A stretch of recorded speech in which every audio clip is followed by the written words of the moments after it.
Shalom Bapak Ibu Saudara yang kasih Tuhan, bisa lambaikan tanganmu. Mari bersama-sama kita hari ini kita mau memuji dan memuliakan nama Tuhan. Mari saya undang bisa bangkit berdiri bersama-sama, kita mau berdoa terlebih dahulu. Terima kasih Tuhan untuk kesempatan pada hari ini Tuhan, kami bisa bersama-sama berkumpul di tempat ini Tuhan. Janji kami Yesus, saat ini kami mau berikan Tuhan pujian dan penyembahan kami yang terbaik hanya untuk Engkau Tuhan. Karena sudah terlalu banyak hal yang sudah Engkau perbuat bagi hidup kami, sehingga tidak ada salahnya Tuhan, saat hari ini Tuhan, kami mau naikkan Tuhan yang terbaik yang bisa kami berikan Tuhan hanya untuk-Mu Tuhan. Terimalah segala pujian, segala sembah dan hormat kami Tuhan. Haleluya. Amin. Sekali lagi berikan tepuk tangan yang paling meriah buat Tuhan Allah kita.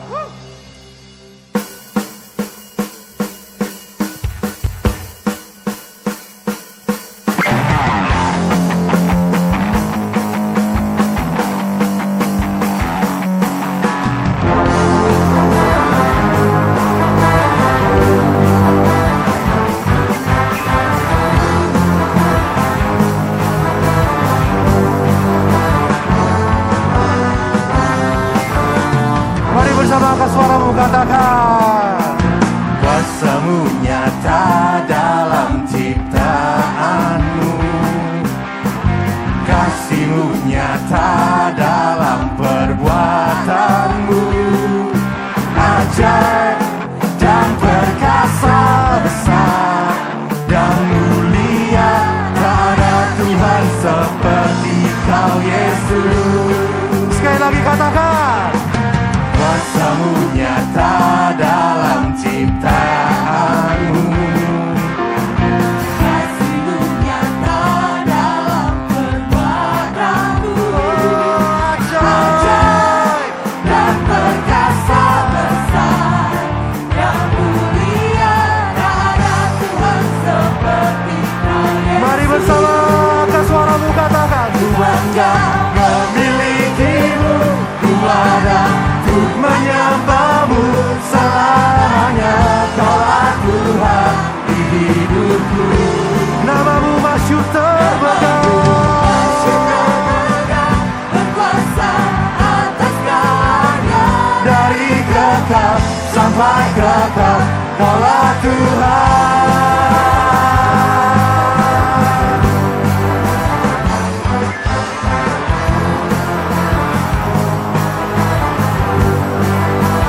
Mari sekali lagi yang bangga punya Tuhan Allah, bisa nyanyikan pujian ini dengan lebih sungguh lagi, katakan, kuasa-Mu nyata dalam ciptaan-Mu, amin. Kasih-Mu nyata dalam perbuatan-Mu, ajaib dan perkasa besar dan mulia, tak ada Tuhan seperti Kau. Mari lebih sungguh lagi katakan, ku bangga memiliki-Mu, ku ada untuk menyembah-Mu selamanya. Kaulah Tuhan di hidupku, nama-Mu masyhur termegah, berkuasa atas segalanya. Dari kekal sampai kekal, Kaulah Tuhan.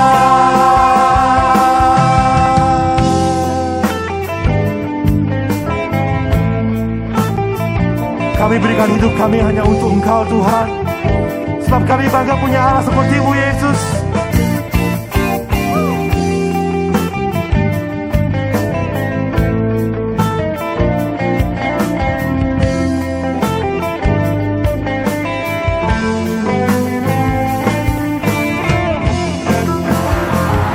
Mari semuanya bertepuk tangan bersama-sama.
kasih salam ke kanan kiri saudara, katakan Allah kita luar biasa.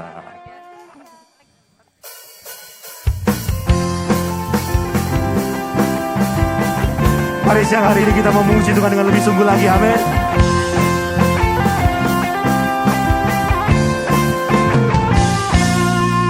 Segenap manusia menyembah indah kemuliaan-Mu Bapa. Kau angkat kami dari kegelapan, dunia dalam surga Yesus yang terhebat. Tiada satu pun dapat menghalangi Engkau. Tiada satu pun dapat menghalangi Engkau. Ini yang terbaik. Yang siap loncat bisa bersama-sama. 1, 2, 3, go.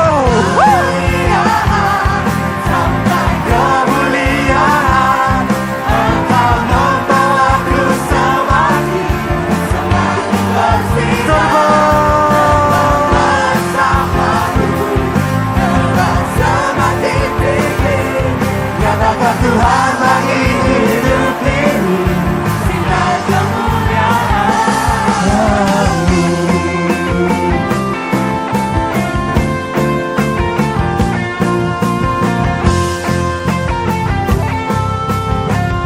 Mari bersama dengan lebih sungguh lagi katakan. Segenap manusia menyembah indah kemuliaan-Mu Bapa.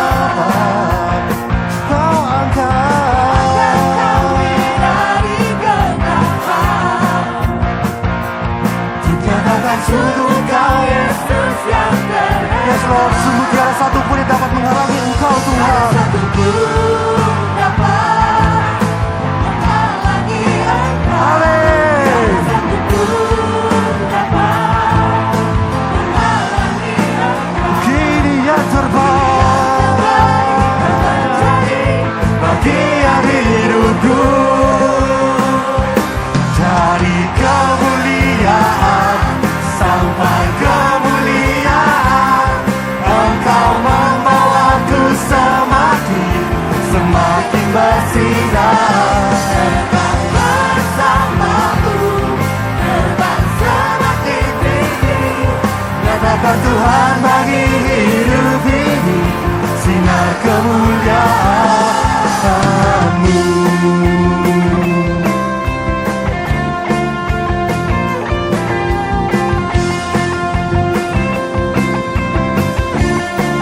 Mari bersama angkat tanganmu katakan, dapat menghalangi Engkau. Tiada satu pun dapat menghalangi Engkau. Tiada satu pun dapat. Sekali lagi dengan lebih sungguh. Tiada satu pun dapat. Yes, ini janji iman kami Tuhan. Ini yang terbaik akan menjadi bagian hidupku. Lebih tinggi lagi katakan. Dari kemuliaan sampai kemuliaan, Engkau membawaku semakin bersinar. Terbang bersamamu, terbang semakin tinggi. Nyatakan Tuhan bagi hidup ini sinar kemuliaan. Nyatakan Tuhan bagi hidup ini sinar kemuliaan. Sekali lagi katakan. Tuhan bagi hidup ini sinar kemuliaan-Mu.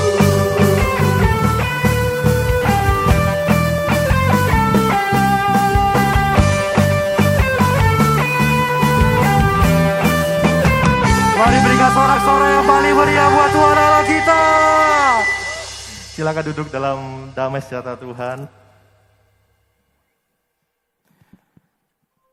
Terima kasih Yesus. Kami percaya Tuhan, Setiap badai dalam hidup kami, Tuhan, tidak akan pernah bisa meninggalkan aku dari kasih-Mu, Yesus. Tidak akan pernah bisa memisahkanku dari kasih-Mu, Tuhan. Bahwa setiap hidup kami, Tuhan, untuk selalu mendekat kepadamu, Yesus. Karena kami percaya di dalam Engkau kami dapatkan ketenangan, Tuhan. Terima kasih, Yesus.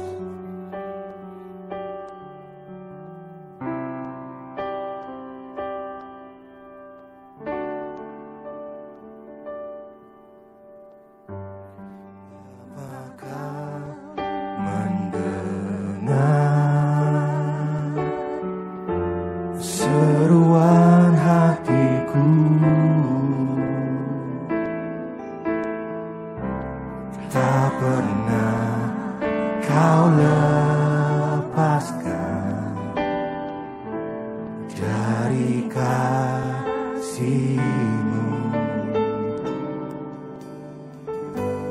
Lewat lembah gelap, kau temani aku. Roh-Mu bekerja selalu untuk kebaikanku.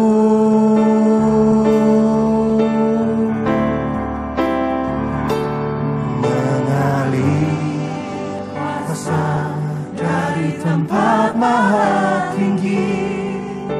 Bapa Kekal mulia, Kau hadir di sini, memulihkan hati, menyembuhkan yang terluka.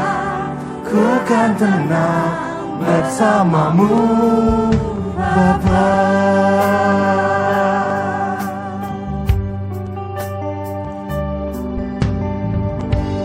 Bapa, Kau mendengar, yes, Jesus, seruan hatiku. Tak pernah Kau lepaskan dari kasih-Mu. Lewat lembah gelap,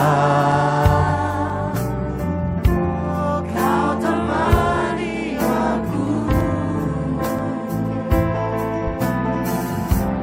Roh-Mu bekerja selalu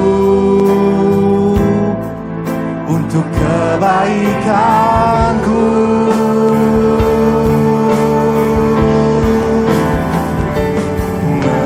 Mengalir kuasa dari tempat maha tinggi.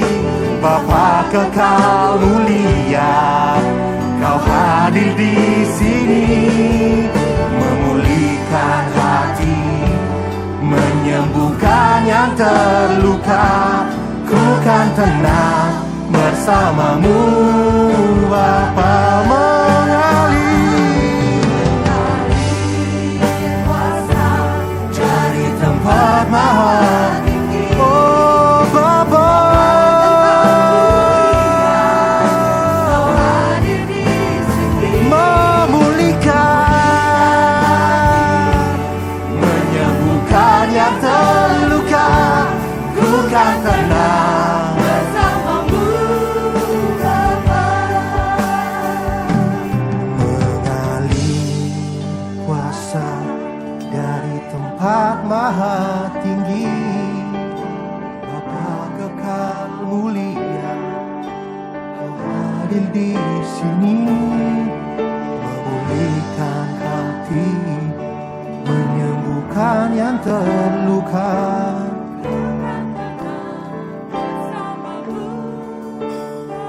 Sekali lagi lebih lembut kalau lagi katakan mengalir.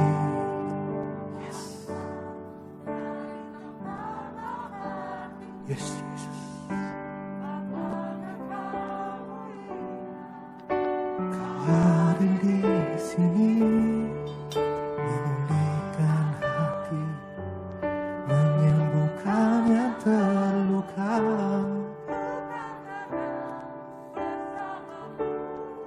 lagi dari hati yang paling dalam.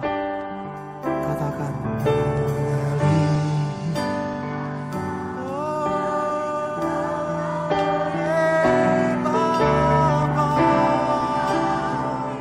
Kau hadir di sini.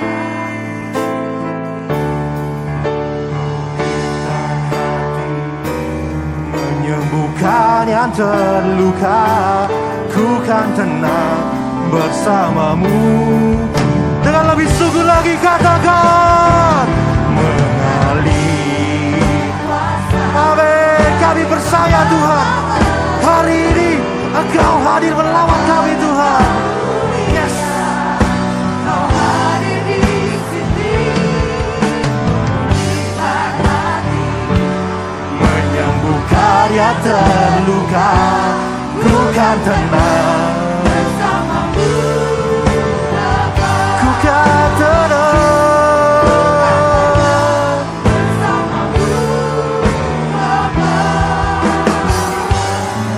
Kan tenang bersamamu, Bapa.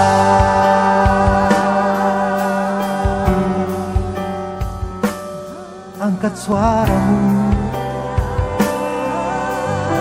katakan haleluya,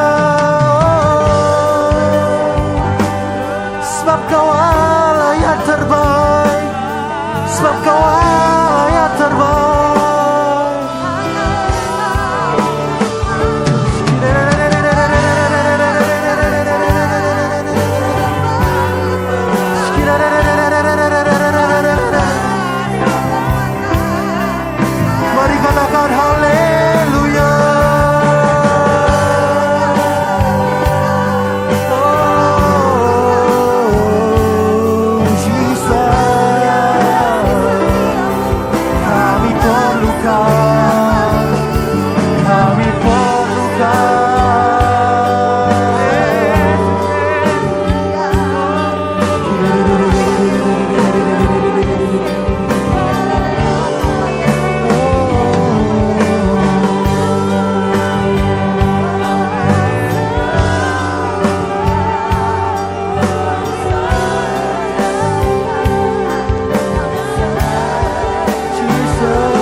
Terima kasih Tuhan untuk setiap apa yang Kau lakukan dalam hidup kami Yesus.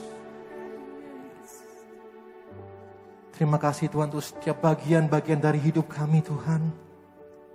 Entah itu baik, entah itu buruk, kami percaya Engkau ada bersama kami Yesus. Kami mau menyembah-Mu Tuhan dengan lebih dalam lagi Yesus. Kami mau serahkan hati kami Tuhan. Kami mau katakan Tuhan, Engkau Allah yang sungguh baik dalam kehidupan kami Yesus.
selamanya.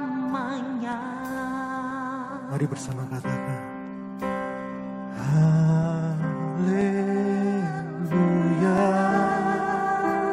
Yes. Haleluya.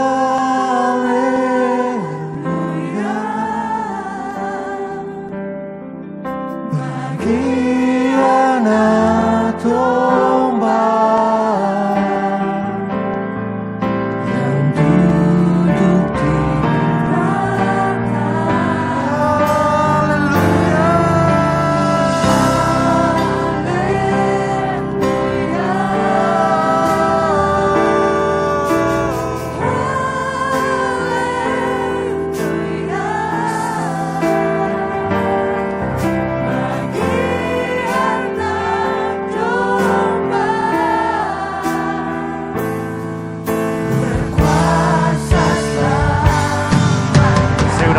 bisa bangkit berdiri bersama, katakan lebih tinggi lagi.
Mari bersama-sama katakan haleluya. Katakan bentuk kekagumanmu pada Tuhan. Katakan Tuhan Yesus, anak domba Allah yang paling kudus. Yes Lord, yang duduk di tahta. Sekali lagi angkat suaramu, katakan haleluya.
Ini bentuk iman kami Tuhan. Ku di tangan. Kami percaya Yesus. Ku di hatimu. Hidup kami Tuhan ada di dalam tangan-Mu. Di pikiran-Mu, di rencana-Mu, tak pernah ku sendiri. Mari nyanyikan lagi ini dengan lebih sungguh lagi, katakan ku di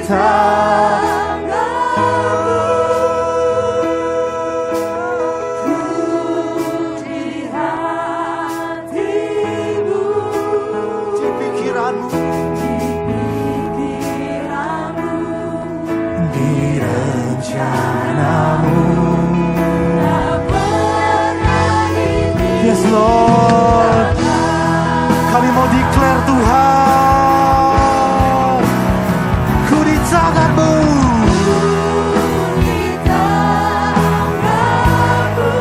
Yes Lord, ku di hati-Mu.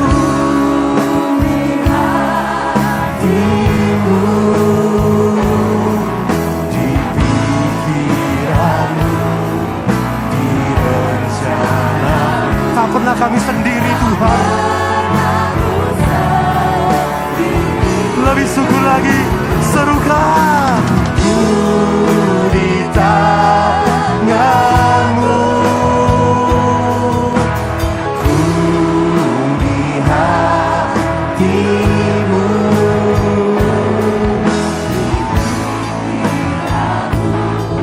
di rencana-Mu, tak pernah ditinggal.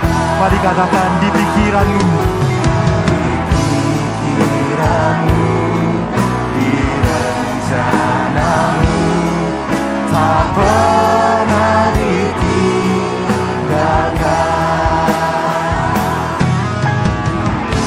Pikiran-Mu, di rencana-Mu, tak pernah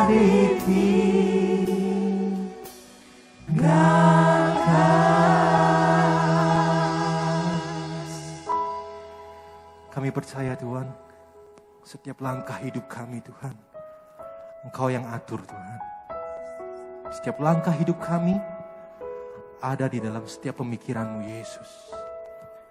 Urapi kami Tuhan pada hari ini Tuhan, agar kami siap untuk mendengarkan firman-Mu Tuhan. Hanya di dalam nama Tuhan Yesus Kristus, haleluya. Amin. Shalom Bapak Ibu, Saudara-saudari di mana saja Anda berada. Senang sekali saya kembali berjumpa dengan Anda walaupun masih secara online. Tapi saya percaya jiwa kita, roh kita tetap menyala-nyala di dalam Tuhan. Amin. Oke, saya mau sedikit bercerita tentang perjalanan membaca Alkitab saya. Jadi selama 2 minggu ini saya membaca kitab Imamat. Bapak Ibu saudara-saudari yang sudah pernah membaca kitab Imamat pasti tahu ya isinya tentang apa. Membahas tentang korban dan cara-cara beribadah di perjanjian lama. Ada korban sajian, korban penghapus dosa, penghapus salah, korban perdamaian dan sebagainya macamnya. Kemudian pada saat saya membaca itu saya berimajinasi dan juga saya berpikir, ya, saya menghayal, saya merenungkan. Benar-benar saya baca dengan teliti setiap perkataan dan setiap perintah yang diberikan oleh Allah kepada Musa. Sepertinya memang jelimet banget ya, kayak ribet dan bingung. Makanya saya baca itu berulang-ulang biasanya. Setiap kali saya baca kitab Imamat, setelah keluaran pokoknya. Kitab Imamat, kitab Bilangan, itu bacanya harus diulang-ulang. Jadi satu pasal nanti saya baca lagi supaya benar-benar paham. Soalnya agak rumit gitu, jujur saja. Kemudian waktu saya membaca ya, tadi saya sudah bilang saya merenungkan, saya mengimajinasikan gimana rasanya tinggal dalam waktu perjanjian lama itu. Harus mempersiapkan lembu, kambing, atau domba, dan semuanya tidak bercacat. Setiap kali mau beribadah kepada Allah. Puji syukur banget kepada Tuhan Yesus yang sudah datang ke dunia ini, sudah menjadi imam perantara antara kita manusia dengan Allah Bapa, sehingga kita nggak usah melakukan hal-hal yang merepotkan dan rempong seperti di zaman perjanjian lama dulu, yang harus memberikan korban persembahan, korban sajian, terutama korban penghapus dosa atau korban penghapus salah sebelum bangsa Israel atau sebelum manusia kita menghadap kepada Allah. Dan itu kalau kita baca di kitab Imamat, tidak sembarang orang boleh masuk. ya kan, ke dalam kemah pertemuan, apalagi ruang maha kudus. Hanya imam besar yang sudah diurapi dan sudah dipilih sendiri oleh Allah, yaitu Imam Harun untuk yang pertama. Dan Imam Harun pun sebelum mempersembahkan korban milik bangsa Israel, dia sendiri juga harus menguduskan diri dulu, harus menyucikan dirinya dulu sebelum dia masuk ke dalam ruang maha kudus. Jika tidak, dia bisa meninggal, bisa mati ya. Karena sejak manusia jatuh ke dalam dosa, ada gap, ada jarak antara manusia dengan Allah Bapa.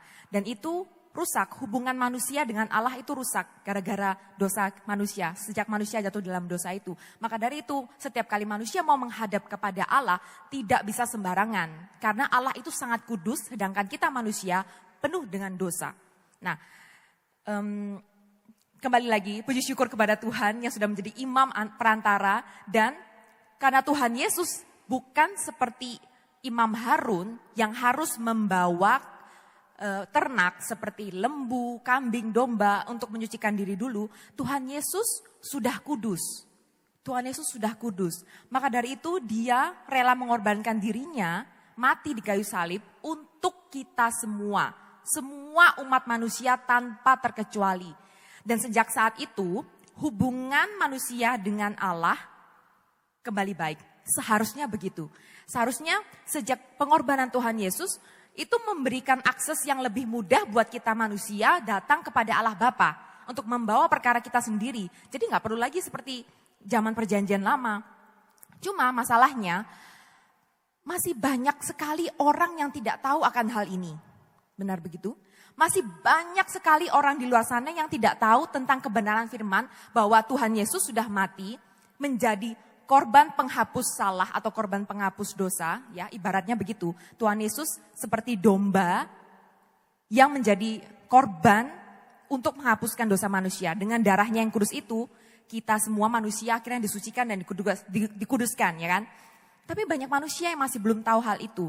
Dan ada juga orang yang tahu akan hal itu, tapi masih suka hidup di dalam dosa. Masih suka hidup untuk menyenangkan kedagingan dan tidak mau kembali memperbaiki hubungan dengan Allah. Dan juga ada juga manusia yang sudah tahu akan kebenaran ini. Ada orang-orang yang sudah tahu akan kebenaran ini, tetapi masih merasa di dalam hatinya kalau dia itu jijik atau tidak layak untuk menghadap kepada Allah Bapa, masuk ke dalam hadirat Tuhan. Karena merasa masih dirinya itu masih penuh dengan dosa gitu. Padahal sudah jelas banget dikatakan kalau Tuhan Yesus mati buat menebus dosa kita, ya kan? Semua manusia, bukan cuma bangsa Israel aja tapi semua manusia. Dan firman Tuhan juga berkata, marilah kita masuk menghadap kepada tahta kasih karunia dengan apa? Dengan keberanian. Marilah kita dengan penuh keberanian menghampiri tahta kasih karunia, yaitu tahtanya Tuhan dengan penuh keberanian. Kita sudah punya iman. Jika kita percaya Tuhan Yesus adalah Allah kita, Tuhan Yesus menjadi perantara bagi kita dan hubungan kita manusia sudah diperbaiki dengan hubungan kita manusia dengan Allah sudah diperbaiki. Seharusnya kita tidak perlu ragu lagi masuk ke dalam hadirat Allah Bapa dan membuat diri kita menjadi orang benar kembali. Seperti desain awal kita sebelum manusia jatuh ke dalam dosa. Nah, ini dia. Kita mau membahas apa sih sebenarnya kesalahan manusia pada umumnya. Dan apa yang harus kita lakukan supaya kita itu dengan penuh keberanian tadi itu. Dan juga tulus hati, dengan sungguh-sungguh kita menghampiri tahta Tuhan. Dan tidak ada keraguan sama sekali. Mari kita buka di Markus pasal yang kelima. Markus pasal yang kelima, ayat yang ke-25 sampai 34.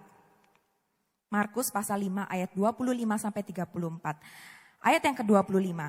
Adalah di situ seorang perempuan yang sudah 12 tahun lamanya menderita pendarahan. Ayat yang ke-26. Ia telah berulang-ulang diobati oleh berbagai tabib sehingga telah dihabiskannya semua yang ada padanya. Namun sama sekali tidak ada faedahnya, malah sebaliknya keadaannya makin buruk.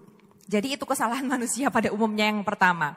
Yaitu mencari pertolongan orang lain sebelum Tuhan Yesus. Mencari pertolongan orang lain sebelum Tuhan Yesus. Sebenarnya salah nggak sih? Kalau misalnya nih, saya nih yang sakit, entah itu sakit secara mental atau secara fisik, saya cari dokter, salah nggak? Sebenarnya nggak salah. Tidak ada yang salah dengan pertolongan dokter. Mencari pertolongan dokter atau mencari pertolongan orang yang bisa menolong kita dalam hal itu. It's okay, nggak ada salahnya. Tapi menjadi salah jikalau kita hanya berharap kepada orang lain. Bukan Tuhan Yesus. Bahkan mungkin kalau pada saat kita sakit, kita carinya dokter dulu. Bukan langsung berdoa. Misalnya aduh sakit perut nih. Langsung, tadi seperti saya sudah bilang ya, Tuhan Yesus itu memberikan akses yang mudah bagi kita manusia untuk mencari Allah. Meminta pertolongan kepadanya. Jadi kalau kita sakit perut langsung aja berdoa dalam hati. Jadi gak usah repot-repot bawa korban persembahan, menguduskan diri dulu, baru minta tolong sama Allah, tolong sembuhkan sakit perut. Tidak, kita bisa langsung berdoa dalam hati, ngomong sama Allah dengan sepenuh hati gitu. Tuhan, perut saya sakit gak enak, gimana ini tolong sembuhkan. Ya hal-hal seperti itu, bicara seperti itu tuh sudah termasuk doa di dalam hati. Yang penting kita sungguh-sungguh berdoa kepada Tuhan, kepada Allah. Dan hati kita memiliki iman percaya bahwa Allah kita satu-satunya yang bisa menolong. Dokter bisa menolong, psikiater bisa menolong. Mungkin teman-teman atau kerabat dekat kita, pasangan hidup kita mungkin bisa tolong. Tapi satu-satunya yang paling bisa menolong itu hanya Tuhan Yesus.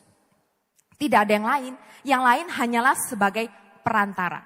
Seperti Tuhan memakai orang lain untuk menyembuhkan kita. Contohnya begitu. Ini yang lebih parah lagi kalau misalnya penyakitnya tuh penyakit jiwa. Makanya saya judul khotbahnya itu dokter jiwa. Karena saya ingin membahas bukan tentang penyakit secara fisik. Ya, yang paling penting dan yang paling banyak dialami oleh orang-orang manusia pada umumnya adalah sakit jiwa. Bukan gendeng ya. Tapi jiwanya yang sakit. Kenapa bisa jiwanya yang sakit? Itu karena dosa. Sejak manusia pertama yaitu Adam dan Hawa jatuh ke dalam dosa, jiwanya rusak. Jiwa semua manusia yang jatuh ke dalam dosa sudah rusak. Jiwanya sudah ditawan oleh dosa. Ditawan oleh maut. Ya, hukum dosa adalah maut. Ditawan oleh si jahat, si iblis, musuh kita. Jiwa kita itu sudah tidak murni seperti pertama kali Allah menciptakan manusia. Jiwa kita seperti itu, makanya kita itu butuh Tuhan. Makanya banyak sekali orang-orang di luar sana walaupun sudah kaya, duitnya banyak banget, juga orang-orang sudah terkenal banget nih kayak penyanyi-penyanyi Hollywood, K-pop, artis-artis Korea misalnya, pokoknya sudah terkenal, sudah dipuji orang, sudah mendapat pengakuan dari orang, hebat, keren, kaya, mantap, pokoknya gitu deh. Tapi malah hatinya itu merasa hampa. Jadi ibaratnya hidupnya itu full, ginuk-ginuk seperti donat. Gembuk-gembuk gitu dan enak empuk, enak banget kayak donat, tapi tengahnya bolong. Jadi dalam hidup kita tuh ada seperti semacam kebolongan, kehampaan. Entah kita sudah mendapatkan segala sesuatu yang ada di dunia, tapi dalam hati ini selalu ada yang kurang, ada yang hampa gitu. Nah itu berhubungan dengan jiwa kita. Karena hubungan manusia dengan Allah itu rusak itu ya gara-gara dosa itu tadi. Makanya Tuhan Yesus memperbaiki itu. Makanya manusia harus datang kepada Tuhan Yesus untuk memperbaiki. Bukan cuma Tuhan yang datang kepada kita. Hello, tolong kita semua juga harus tahu diri dong sebagai manusia. Yang membutuhkan Tuhan adalah kita terlebih dahulu. Bukan Tuhan, tapi manusia. Tapi karena kasih Allah yang begitu besar, makanya Allah mengaruniakan anak yang tunggal untuk datang ke dunia. Ya kan? Tuhan dulu yang menghampiri kita. Padahal seharusnya manusia yang menghampiri Allah. Maka dari itu, penting sekali untuk kita itu menelaah jiwa kita sendiri. Apakah hubungan kita dengan Allah itu sudah terperbaiki? Memang Tuhan sudah memperbaiki, tapi kita juga sebagai manusia harus ikut campur tangan untuk mengerjakan keselamatan yang sudah Tuhan Yesus berikan secara cuma-cuma. Begitu. Makanya banyak sekali orang yang gampang merasa depresi, stres, bahkan bunuh diri. Banyak orang-orang yang sudah terkenal, yang sudah kaya malah bunuh diri. Ya karena itu. Karena mereka hidup bukan untuk menyenangkan Tuhan, malah untuk menyenangkan kedagingannya sendiri.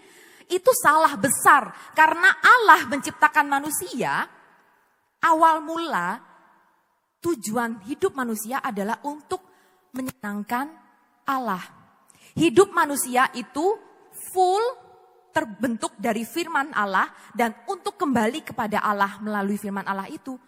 Jadi firman Allah begini ya itu yang harus dilakukan oleh manusia. Tapi karena manusia ya karena iblis juga sih, karena iblis yang mengadu domba antara manusia dengan Allah sehingga hubungan mereka rusak, sehingga manusia mencurigai Allah dan mereka melakukan apa yang ada dalam hati mereka. Nih si Adam dan Hawa akhirnya mereka mengikuti kedagingan mereka, melakukan yang mereka mau, yaitu mengambil buah pengetahuan itu. Harusnya mereka melakukan yang Tuhan mau, yaitu tidak mengambil atau memakan buah pengetahuan yang baik dan yang jahat. Ya karena itu, sejak itu sampai detik ini manusia semuanya egois. Saya pernah dengar salah satu hamba Tuhan bilang, bahkan bayi pun dosa loh karena keegoisannya. Buktinya dia selalu nangis, wek. Itu mungkin kalau dibahasakan sebagai bahasa manusia, perhatian, tolong perhatian ke sini. Saya butuh susu, saya butuh popoknya diganti, saya butuh, gitu kan bayi. Selalu minta perhatian orang tua, minta perhatian orang yang dikasihinya. Nangis, pokoknya perhatian sama aku. Mama gak boleh pegang HP, mama gak boleh nonton drakor, mama gak boleh ibadah. Pokoknya urus aku dulu gitu. Ya kan, bener juga saya setelah berpikir, iya ya, bayi pun bisa egois seperti itu. Ya karena manusia sudah jatuh ke dalam dosa dan jiwa manusia udah rusak. Maka dari itu jiwa manusia yang bisa memperbaiki siapa? Ya satu-satunya hanyalah Tuhan. Bukan orang lain. Dan yang dari ayat 26 tadi ini kita belajar dari seorang perempuan yang pendarahan ini tadi. Dia telah berulang-ulang. Jadi bukan cuma satu kali tapi berulang-ulang selama 12 tahun lamanya. Dia mencari tabib, mencari dokter. Tapi apa hasilnya? Bukannya sembuh, malah gak faedah banget. Malah tambah sakit, malah tambah parah sakitnya. Ya gitu. Karena dia belum mendengar tentang Allah, belum mendengar tentang Tuhan Yesus. Tapi nih, lanjut ke ayat yang 27. Dia sudah mendengar berita-berita tentang Yesus. Nah, di sini mulai ada shifting ya. Dia sudah mendengar berita tentang Tuhan Yesus, maka di tengah-tengah orang-orang banyak itu, ia mendekati Yesus dari belakang dan menjamah jubahnya. Tunggu. Masih ada kesalahan yang kedua sih yang harus kita bahas, yang biasanya dilakukan oleh manusia, yaitu banyak manusia masih merasa tidak layak mencari Tuhan karena dosanya. Masih banyak orang yang merasa, ya tadi saya sudah bilang, merasa masih jijik gitu loh, gak layak. Tuhan pasti gak akan dengar doaku deh karena aku masih hidup dalam dosa. Tuhan pasti gak akan sayang sama aku deh karena aku masih hidup dalam dosa. Masih melakukan kedagingan, segala sesuatu yang menyenangkan kedagingan. Manusia banyak sering berpikir seperti itu, tapi kita belajar dari perempuan ini, ya. Perempuan ini kan sakitnya pendarahan. Kalau misalnya Bapak Ibu Saudara-saudari sudah membaca kitab Imamat, ya, di dalam kitab Imamat juga dibahas tentang kenajisan orang-orang. Kalau misalnya orang sakit begini atau orang begini tidak boleh menghadap kepada Allah, kayak gitu-gitu. Nah, kita coba buka di Imamat pasal 15 supaya kita bisa lebih jelas lagi ya. Imamat pasal 15 ayat 19 sampai 23. Apabila seorang perempuan mengeluarkan lelehan dan lelehannya itu adalah darah dari auratnya, ia harus 7 hari lamanya dalam cemar kainnya dan setiap orang yang kena kepadanya menjadi najis sampai matahari terbenam. Segala sesuatu yang ditidurinya selama ia cemar kain menjadi najis dan segala sesuatu yang didudukinya menjadi najis juga. Setiap orang yang kena kepada tempat tidur perempuan itu haruslah mencuci pakaiannya, membasuh tubuhnya dengan air, dan ia menjadi najis sampai matahari terbenam. Setiap orang yang kena kepada sesuatu barang yang diduduki perempuan itu haruslah mencuci pakaiannya, membasuh diri dengan air, dan ia menjadi najis sampai matahari terbenam. Juga pada waktu ia kena kepada sesuatu yang ada di tempat tidur atau di atas barang yang diduduki perempuan itu, ia menjadi najis sampai matahari terbenam. Di sini sudah jelas banget bahwa perempuan yang mengalami pendarahan ini najis. Karena gini, perempuan ini masih hidup dalam perjanjian lama. Ya, Tuhan Yesus masih hidup dan masih berkarya.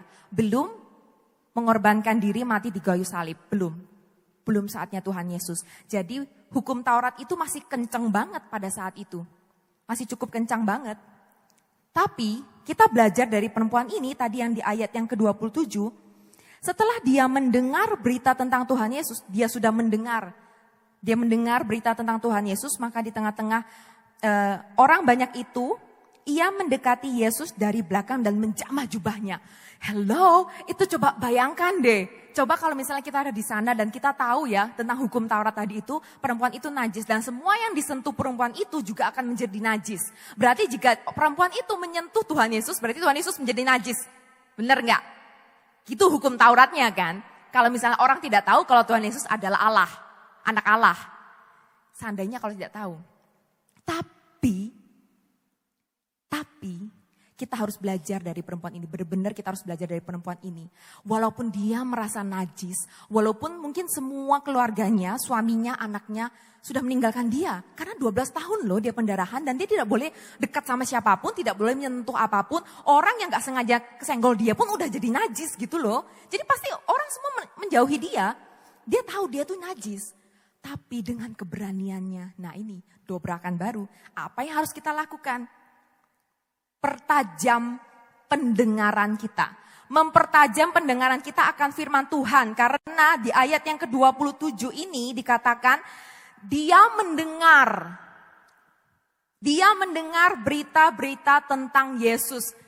Bagaimana iman kita bisa timbul? Iman itu timbul dari pendengaran. Dan pendengaran oleh apa? Drama Korea. Bukan drama Korea. Pendengaran oleh firman Tuhan Alkitab ini.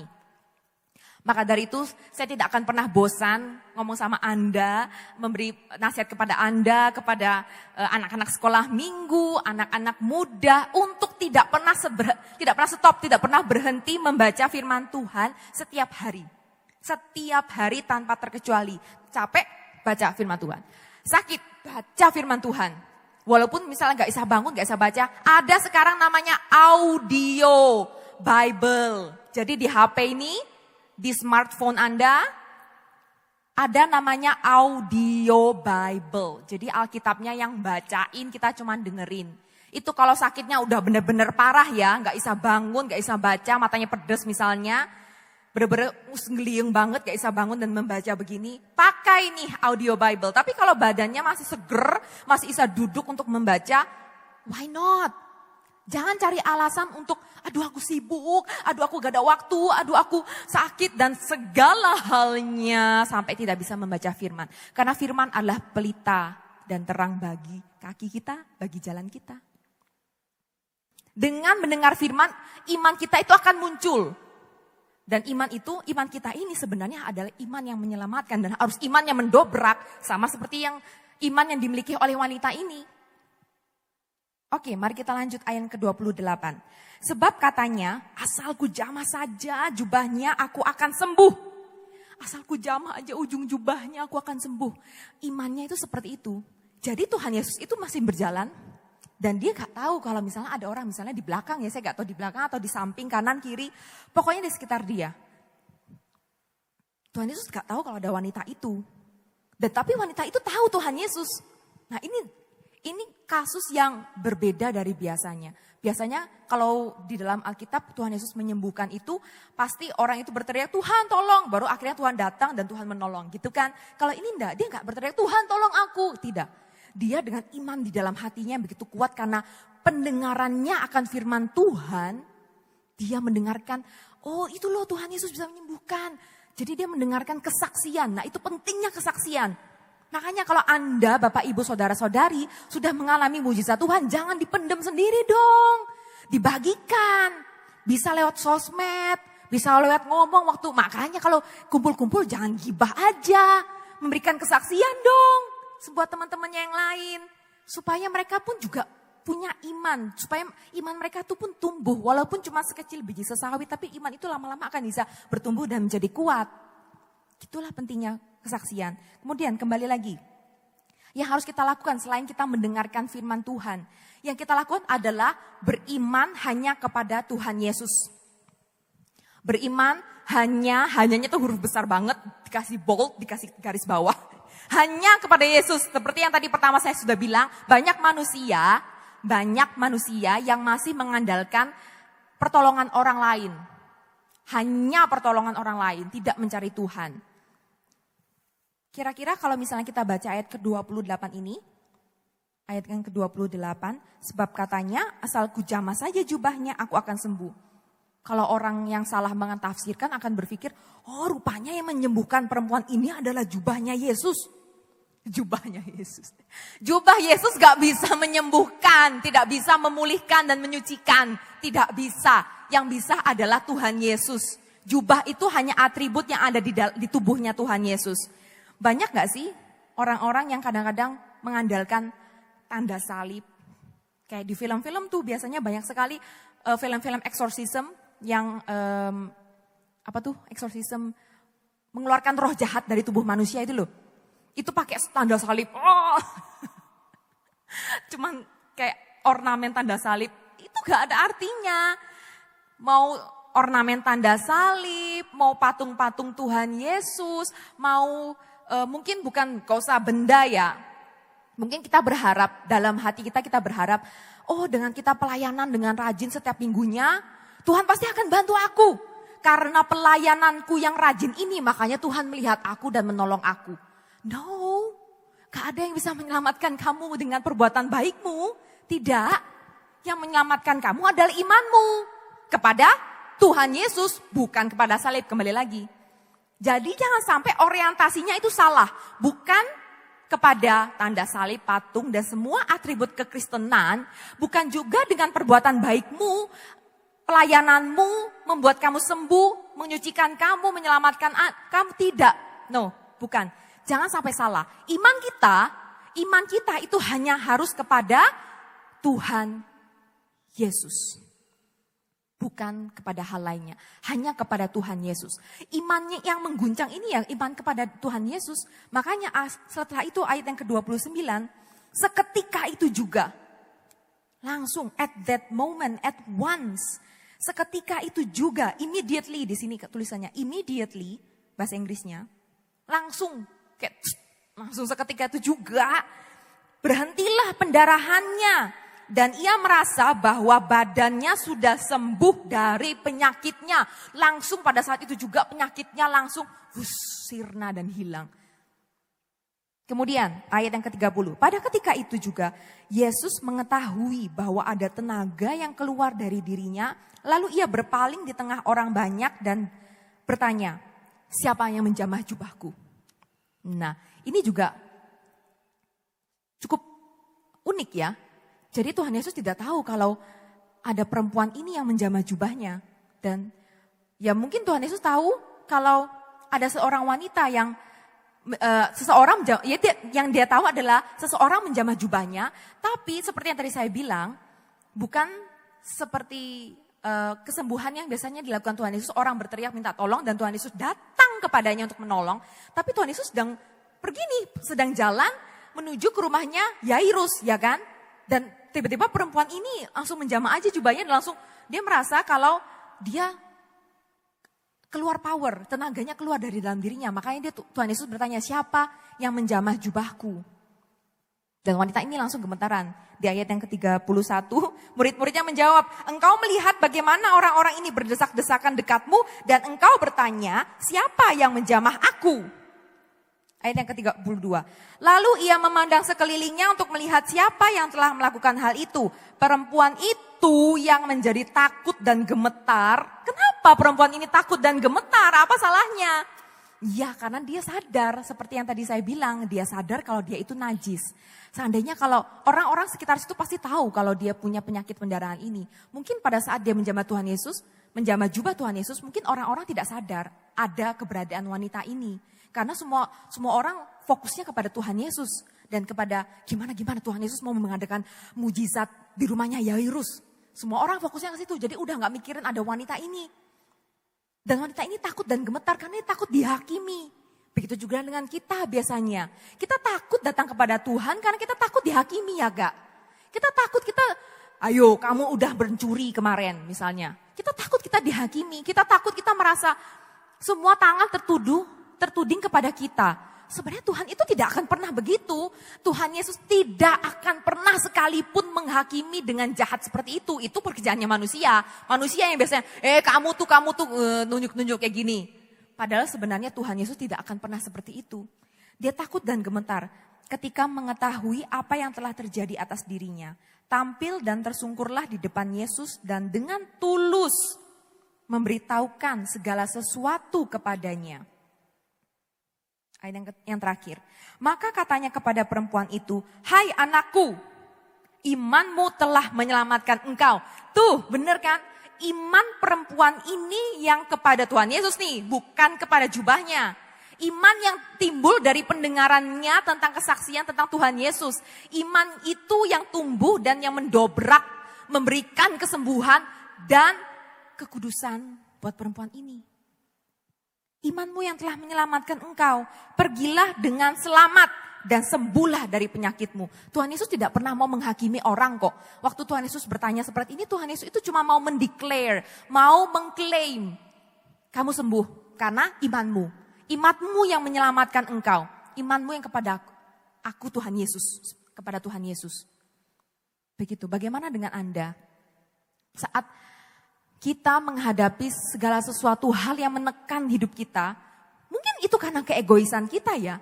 Karena kita sebagai manusia hidup di dunia ini terlalu banyak yang kita inginkan. Kita pengen segala kemewahan, kita ingin kedudukan, kita ingin orang lain untuk mengakui keberadaan kita. Padahal sebenarnya kita itu siapa sih? Kita ini hanya manusia biasa. Saat kita merasa tertekan oleh karena itu, ya karena kesalahan kita sendiri itu, karena kemauan kita yang penuh kedagingan itu, cari Tuhan. Cari saja Tuhan, kejar Tuhan. Dengarkan khotbah setiap hari, baca firman setiap hari. Tidak ada salahnya kok 1 jam gitu, cukup 1 jam saja kalau memang sibuk banget atau kalau badannya tidak enak. Cukup 1 jam saja mendengarkan khotbah, cukup 1 jam saja membaca Alkitab. Berjaga-jagalah dalam 1 jam aja katanya Tuhan Yesus. Supaya apa? Ya supaya imannya kita itu kuat. Supaya iman kita setiap hari itu kuat. Karena firman Tuhan inilah yang memberikan kekuatan buat imannya kita, buat rohnya kita. Supaya apapun itu yang kita lakukan, semuanya berdasarkan roh. Karena roh itu memberikan keinginan dari Allah Bapa, dari Tuhan kita. Bukan dari kedagingan kita. Kalau segala sesuatu yang kita lakukan berdasarkan kedagingan kita, ya jelas kita akan menjadi budak dosa. Kita harus break free dari dosanya kita. Kita harus meninggalkan perbudakan itu dan kita harus lari kepada Tuhan Yesus. Tuhan Yesus kan sudah bikin akses yang sangat mudah buat kita untuk datang menghampiri Dia.